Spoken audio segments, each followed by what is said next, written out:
días. Buenos días.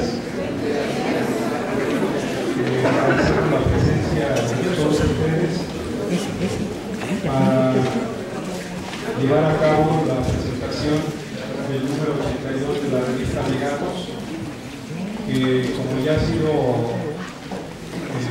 una costumbre en los últimos años, cada número que edita la revista Legatos es presentado ante la comunidad jurídica y otros invitados para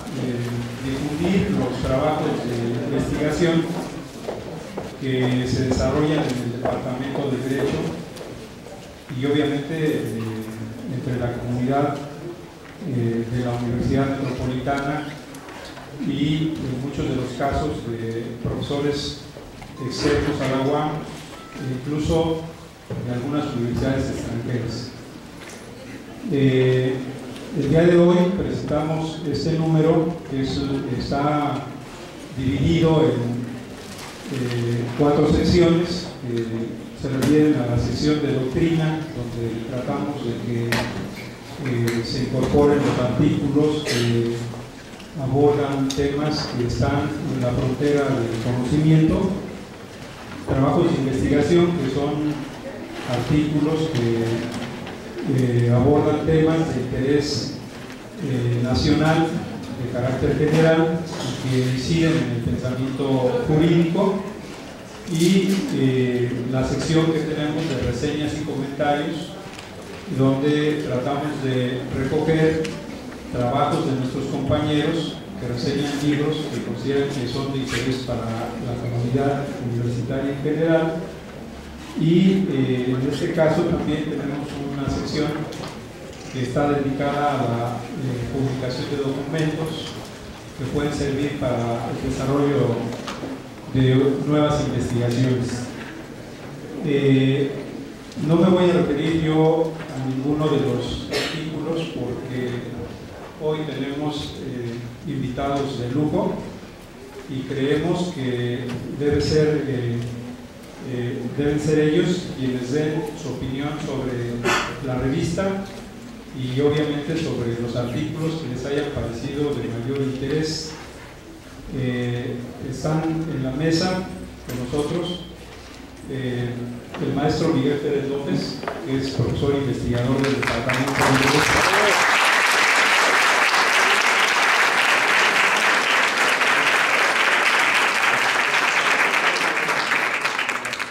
El doctor Alfredo Sánchez Daza, que es el director de la División de Ciencias Sociales y Humanidades de esta unidad.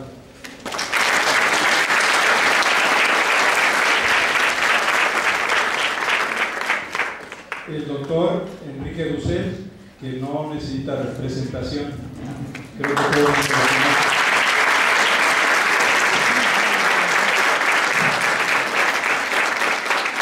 El doctor Armando Bartra, que también creo que no necesita presentación, pues todo el mundo sabe quién es.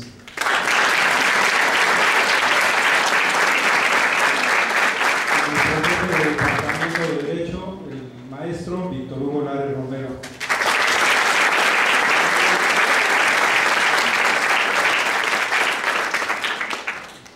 También quiero decirles que se encuentran entre nosotros profesores del departamento, el doctor Octavio Royzaga de la Cueva, el maestro Luis Figueroa, la maestra María de Jesús Rodríguez, la coordinadora de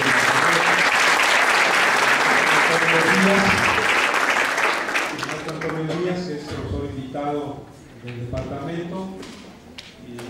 se me escapa alguien, me disculpa. Vamos a dar inicio a esta presentación y para ello cedemos la palabra al maestro Miguel Pérez López para que nos haga sus comentarios respecto a este número. Tiene la palabra, maestro.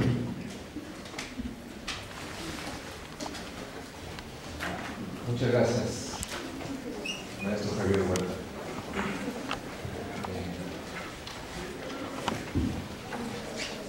Muy buenos días todavía. Doctor Alfredo Sánchez Daza, director de la División de Ciencias Sociales. maestro Víctor Hugo Romero, jefe del Departamento de Derecho, doctor Enrique Dussel, bienvenido a esta unidad, Azcapotzalco, igualmente el electo doctor Fernando Matra Vargas. Bienvenidos aquí a la unidad Azcapotzalco, a la División de Ciencias Sociales y Humanidades. Estimados colegas del Departamento de Derecho, alumnos, alumnas de nuestra carrera, de la División de Ciencias Sociales y Humanidades, damas y caballeros, es para mí un gran gusto estar en la presentación del número 82 de nuestra revista Alegatos. La revista Alegatos no es solamente una revista jurídica, no es solamente un órgano de información de la licenciatura en Derecho, de una licenciatura en Derecho, sino que desde hace mucho tiempo, desde su fundación, cuando fue creada bajo la gestión del doctor Luis de la Barrera Solórzano, como jefe del Departamento de Derecho, se tuvo el compromiso de ir más allá de explicar simplemente el derecho positivo o las innovaciones legislativas o la jurisprudencia, como es lo habitual, o era lo habitual en muchas revistas jurídicas de nuestro país. Buscábamos algo más en aquellos tiempos,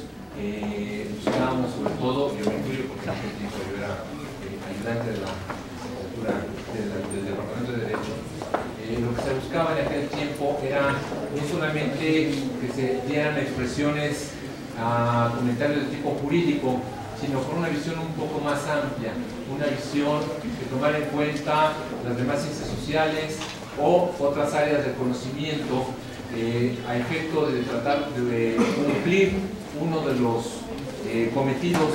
de la División de Ciencias Sociales y Humanidades, el carácter interdisciplinario de nuestros estudios, o sea, no ver las carreras, ver los departamentos como espacios cerrados, concretos, sino buscar sobre todo esta colaboración que enriquece el conocimiento y sobre todo también fomentar el pensamiento crítico ajeno a las líneas políticas desde el poder público como igualmente de cualquier poder fáctico o de cualquier partido político. La pluralidad es lo que debe caracterizar siempre a la revista Alegatos y es lo que hemos tratado de proteger a lo largo de todos estos años, de todos estos números. Por eso me permito felicitar al equipo de la revista, encabezado por el querido maestro Javier Huerta Jurado, la maestra Angélica Miranda Juárez y todos sus colaboradores, junto con el comité editorial, de tratar de preservar este carácter crítico que se ve resaltado en este número 82. De este número 82 haré algunos breves comentarios, puesto que creo yo es más interesante lo que mis otros distinguidos miembros de esta mesa comentarán con profundidad respecto del contenido de la misma. De entrada, yo, más que seguir el índice que tenemos de la revista, preferiría tratar grandes líneas de los temas que están contenidos en la misma. Los dos primeros artículos que quisiera hacer, por los que quisiera hacer algún comentario, son dentro de lo que vendría a ser una concepción de filosofía política, social y jurídica. El primer trabajo, que es precisamente el que inicia nuestra revista, es el trabajo Democracia Participativa, Disolución del Estado y Liderazgo Político del maestro, del doctor Enrique Dussel, de la Universidad Autónoma Metropolitana de Iztapalapa. Este es un brillante trabajo en donde, a partir de una muy profunda, amplia, dilatada exposición de filosofía política, donde vemos constantemente la obra de Hegel, Marx, inclusive hasta de manera increíble, pero muy bien expuesto, Carl Schmitt. El doctor Dussel nos va dando presentación nos explica respecto al papel que va adquiriendo en América Latina, sobre todo en el Cono Sur, la figura de la democracia participativa, que va más allá de la democracia parlamentaria, representativa, formal, a la que estamos acostumbrados en el derecho constitucional, y sobre todo trata de exponer dentro de esta figura de la democracia participativa, el papel relevante del pueblo, recuperando la figura, la categoría política del pueblo, más allá de la de sociedad civil que en los últimos tiempos nos han querido presentar desde perspectivas públicas o privadas como sustitutivo del pueblo. Al contrario, el doctor Dussel recupera esta categoría fundamental, oral, de la creación del Estado constitucional, como es el pueblo, para tratar de explicarlo como el detonante de la democracia participativa y sobre todo destacar el papel del liderazgo político, viendo el papel de los líderes políticos que llegan a asumir la presidencia de la República en países como Venezuela, Bolivia, Brasil, Argentina, Perú, Ecuador. Y nos va desarrollando de una manera muy profunda, muy bien fundamentada, el papel del líder político que se asimila dentro de la estructura constitucional formal de la democracia representativa, sin pretender que esto sea un populismo como el que se ha también querido vender en algunos medios de comunicación, en algunos foros de discusión, sino que se trata de recuperar la esencia popular de esta democracia participativa y sobre todo que este sea el sustento del líder político, alguien que asume formalmente un papel en la estructura constitucional de su país, de su estado, pero que además de venir avalado con el voto, viene avalado con la obra, viene avalado con lo que podríamos decir, siguiendo al maestro Pablo Lucas Verdú, un sentimiento constitucional de parte de su pueblo, sin avasallar, sin pretender nullificar al poder legislativo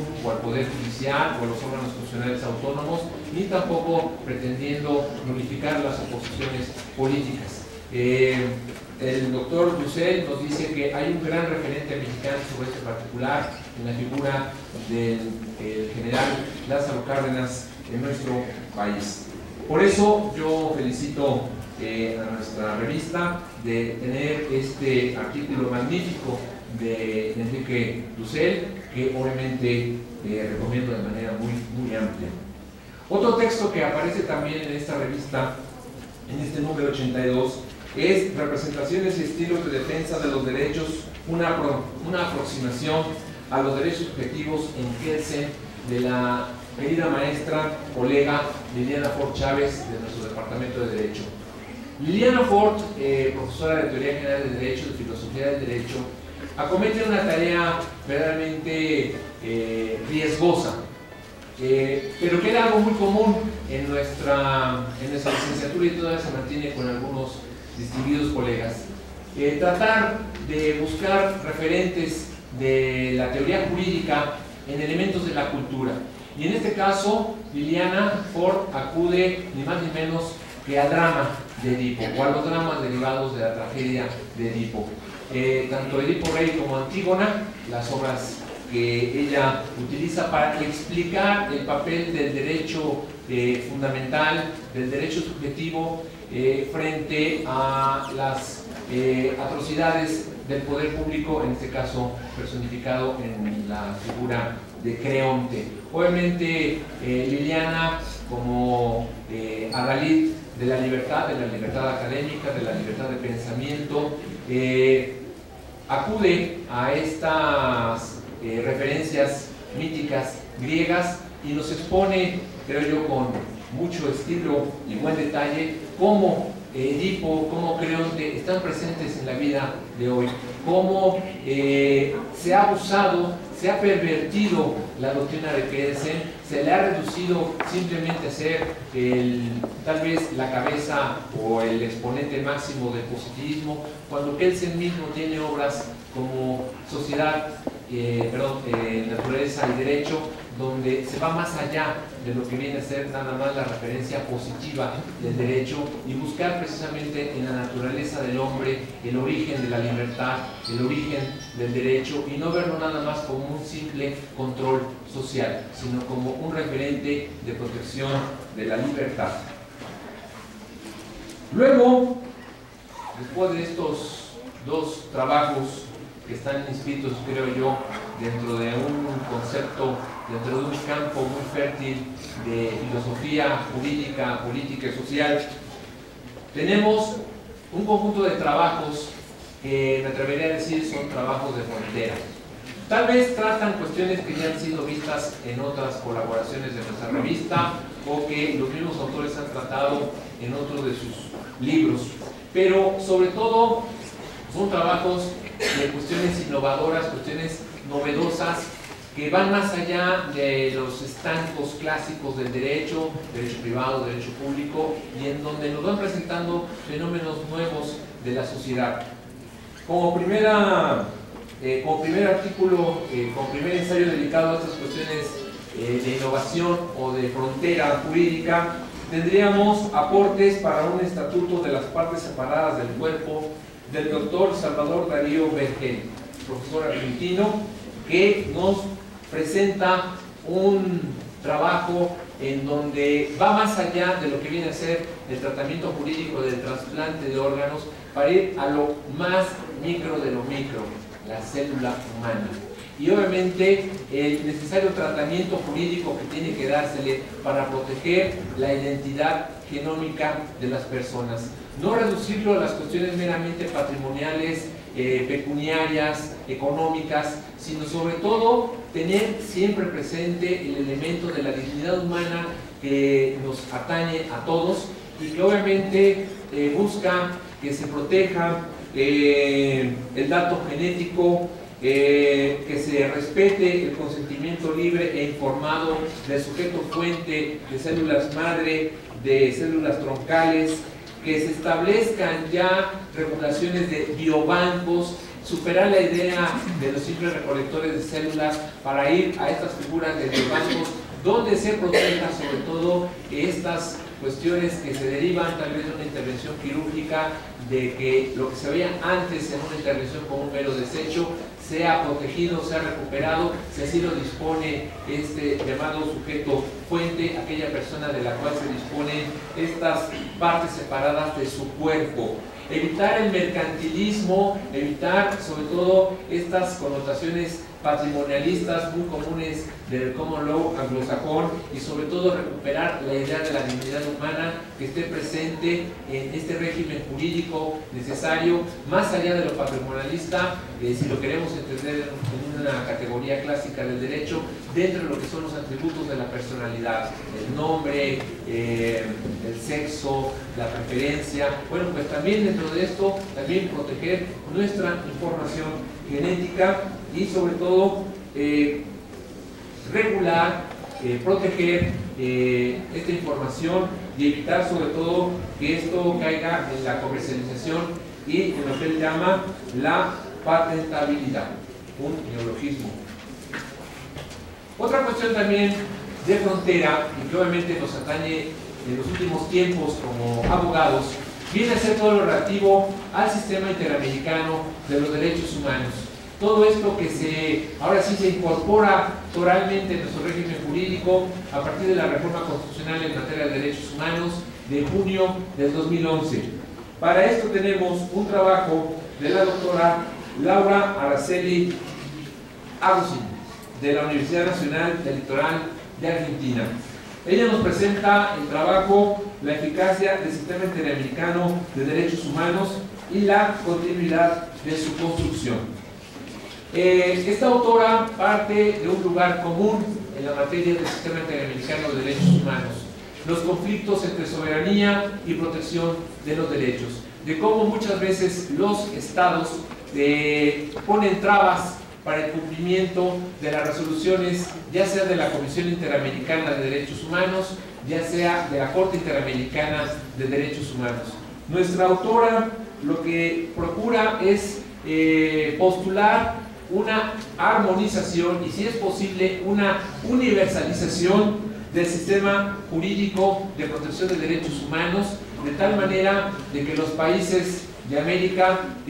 no rehuyan tanto la competencia de protección de derechos humanos de la Comisión como la jurisdicción de la Corte, que no busquen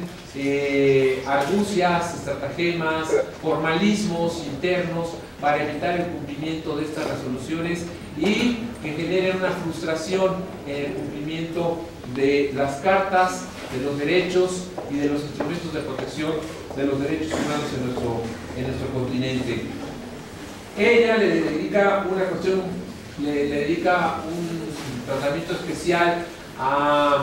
que puede ser aplicado en nuestro país también. Muchas de las fórmulas que se utilizan en el federalismo argentino para evitar el cumplimiento de las sentencias de la Corte Interamericana de Derechos Humanos, alegando sobre todo los estados, como ocurre particularmente en la Unión Americana, de que la materia internacional no le atañe a los estados de la Unión, en este caso a las provincias argentinas, porque es una cuestión internacional y esto atañe al Estado federal, lo cual no repercute en el ámbito de las entidades federativas argentinas. Obviamente esto en nuestro país no podría tener aplicabilidad, no podría argumentarse, sobre todo si atendemos al contenido del tercer párrafo del artículo primero constitucional a partir de la reforma de junio de 2011, que establece que todas las autoridades, todas sin excepción, están obligadas a proteger los derechos humanos y obviamente a cumplir con los instrumentos de garantía que existen, tanto nacionales como en este caso de nuestro sistema interamericano. Pero en fin, es importante este texto de la doctora Agustín, yo sí lo recomiendo ampliamente porque nos ayuda mucho a comprender el sistema interamericano, a conocer su universalidad y la eficacia que pueden tener las resoluciones de la Comisión y de la Corte Interamericana. Luego tenemos en este capítulo que yo me atrevo a mencionar, el artículo de frontera, el muy interesante trabajo de mi distinguido y querido colega, el doctor Rafael Pérez Miranda, y de la doctora Beatriz Pallares. Biodiversidad, bioseguridad y liberalización del comercio internacional. Y eso que a mí estos temas no me gustan, porque confieso que saqué 6 en química, porque yo no sabía balancear ecuaciones, era muy malo para el balanceo y por eso terminé estudiando Derecho. Yo iba a hacer la ingeniería y cambié para acá. Qué bueno, para mí, no sé para mis alumnos, para mis clientes, pero cambié el camino. Y digo todo esto porque el doctor Pérez Miranda y la doctora Pallares enfrentan el problema del balanceo en una ecuación que nos atañe a todos. La protección del medio ambiente y la liberalización económica, el libre comercio. Como el libre comercio, ellos exponen, ha dominado parte del mundo en los últimos 30 años, se han establecido ampliamente tratados de libre comercio, pero la liberalización económica obviamente tiene impactos ambientales. Y uno de los impactos ambientales que ellos se dedican a explorar es el de la afectación de las variedades vegetales,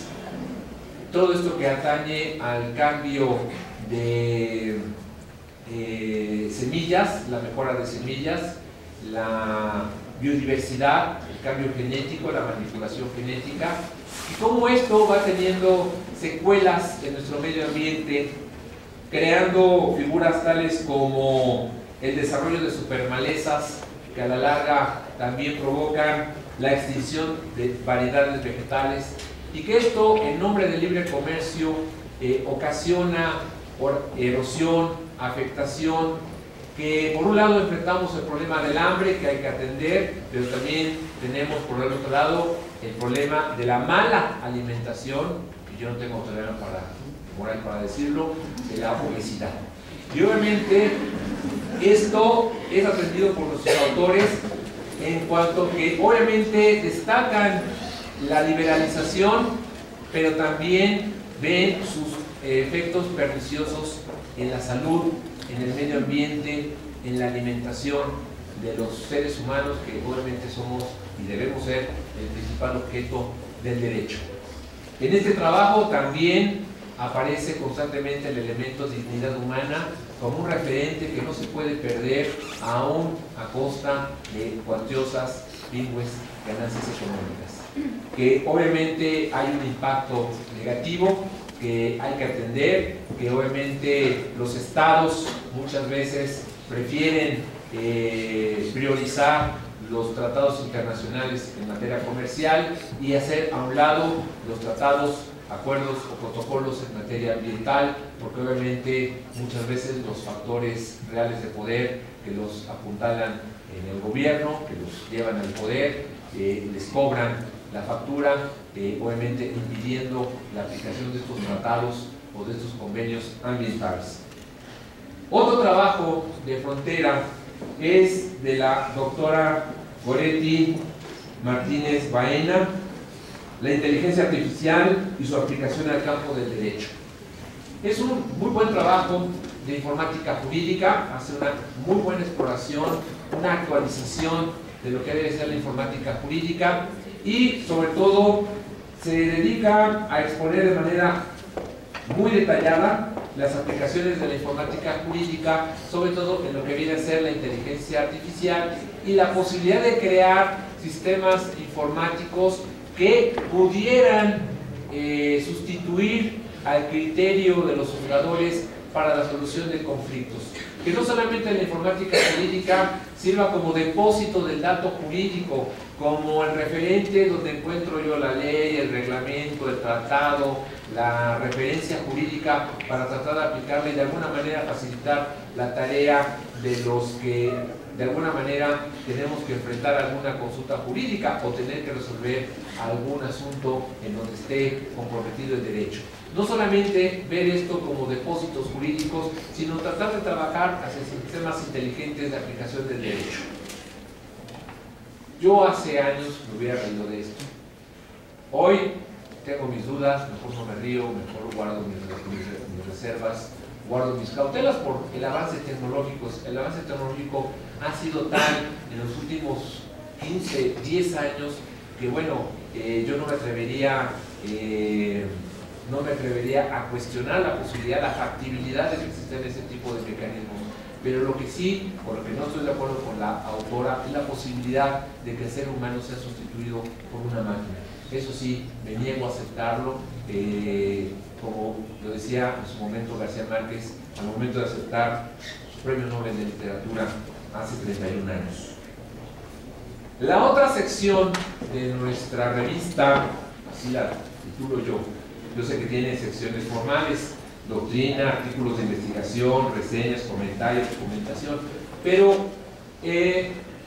pienso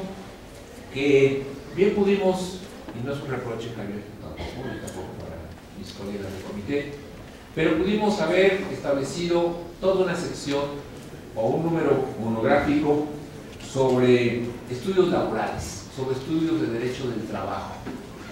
porque tenemos ni más ni menos que 6 magníficas colaboraciones plurales sobre derecho del trabajo. Primero, y curiosamente es el último trabajo de la revista, me atrevo a presentar el trabajo del historiador Jeffrey Bortz, La primera reforma laboral. Un texto de historia,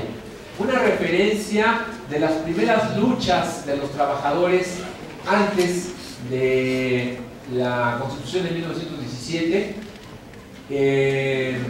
donde encontramos precisamente estas luchas sindicales, estos esfuerzos de la clase obrera porque se le tomara en cuenta antes de la caída de Porfirio Díaz, durante el interinato de León de la Barra, durante la desgraciada presidencia de Francisco I. Madero y sobre todo la heroica defensa del movimiento obrero durante la gestión ominosa de Victoriano Huerta. Son antecedentes importantes y el autor nos dice, esta es la primera reforma laboral y la escribo, dice él, la escribo antes de que se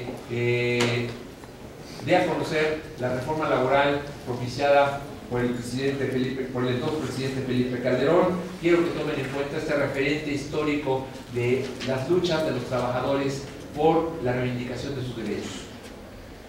Luego tenemos otro texto, igualmente ya referido a la reforma de Calderón, de la Ley Federal del Trabajo, de el poeta y filósofo muy cercano a nosotros durante tanto tiempo, el querido maestro Enrique González Rojo. ¿Reforma o contrarreforma laboral?, se pregunta. Y entra de lleno a atacar la reforma del presidente Calderón, apuntalada por el Partido Acción Nacional y el Partido Revolucionario Institucional. Él escribe su texto antes de que esta fuera aprobada en el Congreso de la Unión y obviamente hace una puntual crítica a esta reforma. No es una crítica jurídica, es una crítica más que nada político-social, en donde toma en cuenta los referentes sociales e históricos de México para efecto de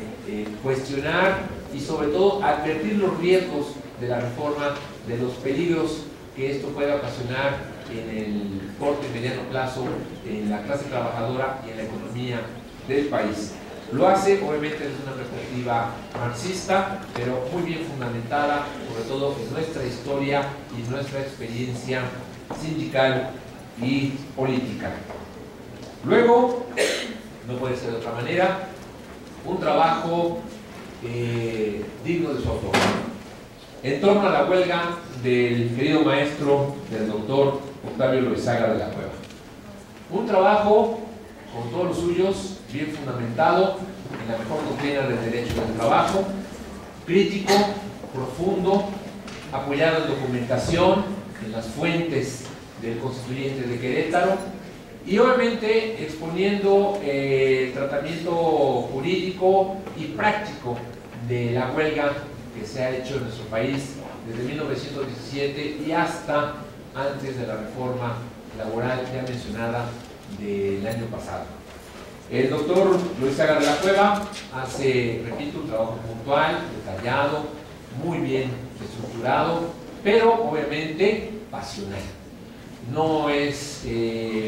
raro en el maestro de la Cueva, digo el maestro Loizaga de la Cueva, es algo que podemos ver en su cátedra o en cualquier pasillo o en cualquier espacio donde discutimos con él cuestiones laborales y a veces tal vez no coincidimos, en otras ocasiones sí tenemos la feliz coincidencia, pero siempre, aun cuando tengamos coincidencia, la pasión nunca es ajena al maestro Loizaga y su artículo también está lleno así de conocimiento, también está lleno de pasión. Eso sí, yo tengo aquí un reclamo que hacerle a don Javier Huerta o a Angélica Miranda o al comité o a quien haya hecho el formato de la revista, porque si algo también ha caracterizado a Alegatos ha sido la presencia de imágenes. Yo entiendo, porque venía el editor de la revista, que esto pues de alguna manera implica costos para nuestra revista, pero agradezco la confianza de que se me haya permitido hacer la presentación. Obviamente realizaré la lectura, pero me faltaron imágenes y hago el reproche porque en la, si se me quiere calificar así mi intervención, en la colaboración del maestro Loizaga, en la página 745, él sale muy beneficiado con una de las imágenes que a mí, como constitucionalista que soy, me llena de orgullo y de emoción. Es una fotografía de la comisión especial redactora de los artículos 27 y 123, que estuvo presidida, comisión del constituyente de Querétaro de 1917, que estuvo presidida por el diputado Pastor Roa. Y ahí aparecen dos grandes del constituyente, entre otros Enrique Recio, Enrique Colunga, pero sobre todo me refiero ni más ni menos que al gran diputado de Michoacán, Francisco J. Mújica, y al diputado de Orizaba, Heriberto Jara. Sin ellos no sería posible pensar en los avances de nuestra Constitución de Querétaro en materia de derechos humanos. Por eso el reproche de que solamente al doctor de la Cueva le tocó fotografía, que a mí me gusta, ¿sí? Yo creo que debió haber tocado a todos una fotografía, pero bueno, entiendo los costos, entiendo las cuestiones de economía, ¿verdad? Pero bueno, entre nuestro director es economista y él nos puede dar cátedra sobre el tema. Pero bueno, es un reproche amistoso y felicito al doctor Loizaga, no solo por su artículo, sino por la imagen magnífica del constituyente. Por cierto, al fondo, no se vayan a confundir algunos, piensen que aparece Santa Claus o Gambrinus, el dios de la cerveza de los germanos. Aparece otro grande, no era diputado constituyente, era asesor de la comisión. Uno de los autores intelectuales de la Revolución Mexicana, Andrés Molina Enríquez, asesor de esta comisión, sobre todo en las cuestiones de la propiedad originaria de la nación, artículo 27 constitucional.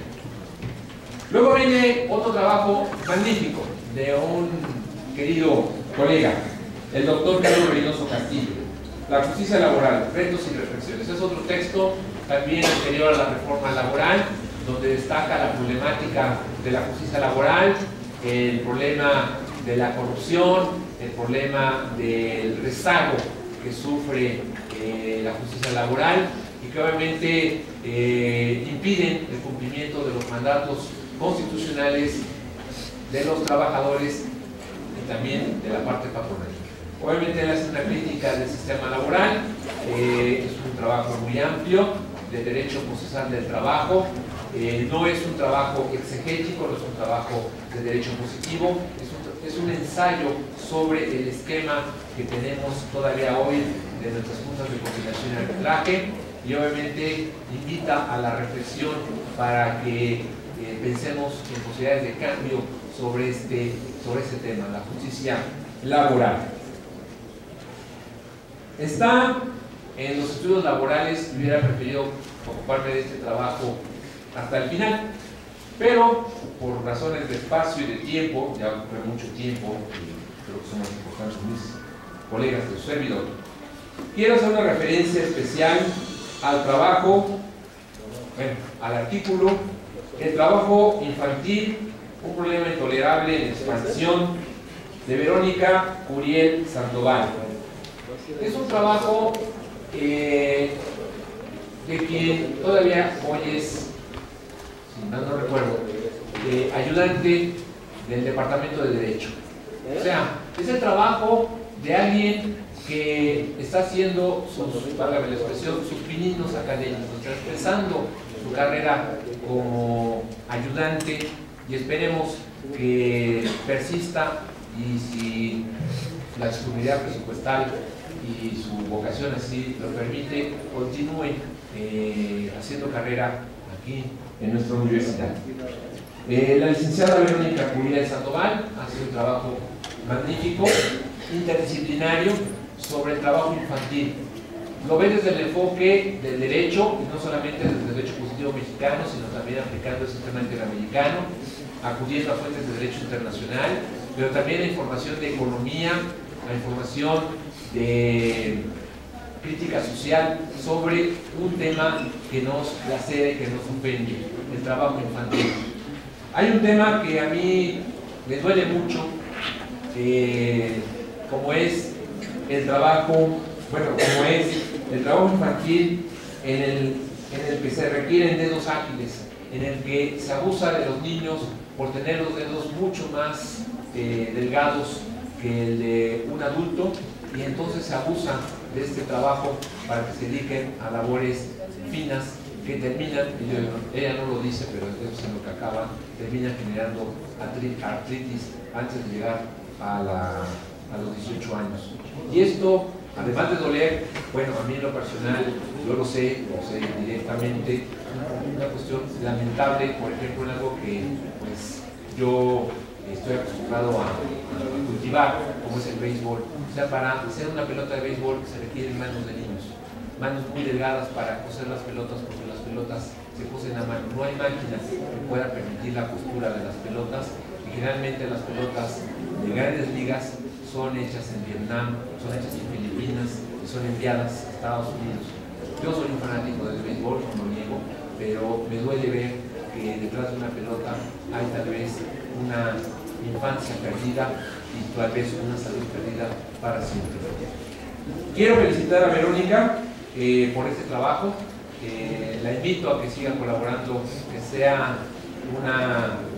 constante en su trabajo académico, que no ceje, y lo digo con sentimiento, porque también el día de hoy yo cumplo 28 años de haber ingresado a la universidad y ingresé también como ayudante del profesor de la teoría constitucional, y quien me dijera que sería la presentación de un libro en un edificio que no existía en aquellos tiempos. Finalmente, dos trabajos que yo califico de perspectiva política. Una narración casi rulfiana, del asalto al asedio, lecciones de una elección de Armando Barco, uno de nuestros invitados aquí en esta mesa. Un trabajo que nos aporta lo inmediato de lo que fue la elección presidencial del año pasado, desde un punto de vista legítimo a final de cuentas, válido, desde el punto de vista de aquellos que participaron, intervinieron, que estuvieron del lado de Andrés Manuel López Obrador. Es una crónica puntual que queda para la historia y que, si acaso, y si el autor me lo permite, si me lo admite, yo nada más le haré un reproche. Le faltó ponerle al final de su texto, donde narra todo lo que fue este trayecto de la elección presidencial, de la jornada electoral, de la calificación electoral, le faltó al final poner continuará. O sea, creo yo que a nuestro autor le faltó esto, porque obviamente es algo que es inacabado, que está ahí presente. Y bueno, apenas esta semana, precisamente, se aparece una adenda en donde el IFE pues juega un triste papel. En fin, ya para terminar, tengo aquí en el tintero México y el pensamiento social cristiano en Jacques Maritain, de Emmanuel Mounier, del distinguido maestro Bernardo Batis, que es procurador de justicia del Distrito Federal. Es un trabajo similar al del maestro Bartra, solo que él lo hace desde la perspectiva del pensamiento social cristiano. O sea, que no se piense que quienes pertenecen al Partido Social, del Partido Acción Nacional, son quienes monopolizan las ideas de Maritain o de Mounier, sino que también desde la